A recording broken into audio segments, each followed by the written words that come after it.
It's cold for the latter part of February, but I'm out here warming the ground, irrigating, if you will. I wanted to show you this. It's not a very pleasant day, really. The pigs are busy doing it too. Where the water runs, it warms the ground now. The ground, it doesn't show, but it's frozen solid. About 2 inches, 2 inches under is frozen solid, except for where the water's running.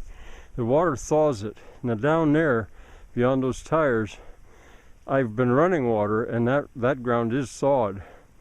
I don't want to thaw the rest of it, but that's not so much what I'm showing you. These are hatches. There's a hatch I opened. I've got to irrigate this to soften it, and now's the time to get the irrigation and drainage principally right. All these high weeds are because it still is poorly drained. But anyway, I'm here because you see these riffles? I've said often that they're called hydraulic jumps. Let's see if I can zoom. Sorry. There's a whole bunch of them starting right there, coming down here. Every one of them indicates a drop, that the level of the water is not dead level. And I think if they were added together, I might be able to add another 6 inches, maybe 8 inches, to the height of the arrival of that water to the first ditch that's in line with the blacksmith shop. That's Joyce, or not ditch, that's Joyce hut. And that would be worth it for me to do. So I just thought I'd film this now, and we'll see where it goes. There's a lot to say about what's going on with the irrigation and drainage moving up this hill, but I don't think today's going to be the day.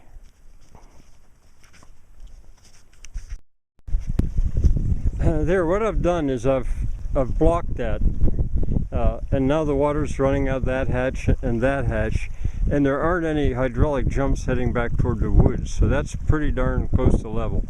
And I'm going to see if I can go with that level out. Now, to do this, I don't know exactly where it's going to go. The water will lead me, and I'll come back. But this ground is pretty hard, not only frozen, but not eaten at. The sod is thick.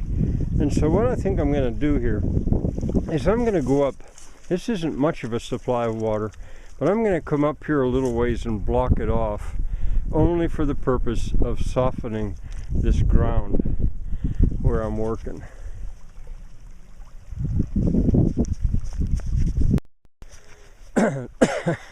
Sorry, I've got this cold.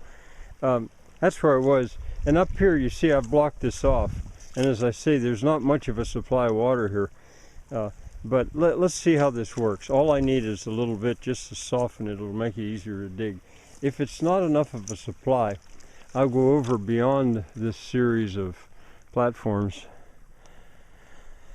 and over there is another fairly small but greater supply of water, which I could do the same thing here. I may, just for the same purpose, just to soften this ground, to make it easier for me to work. A couple more things to show you. I talked myself into it while I was filming. I did come over here. There's that industrial line, and I did block that water, and I'm leading it over here. Talk myself into it.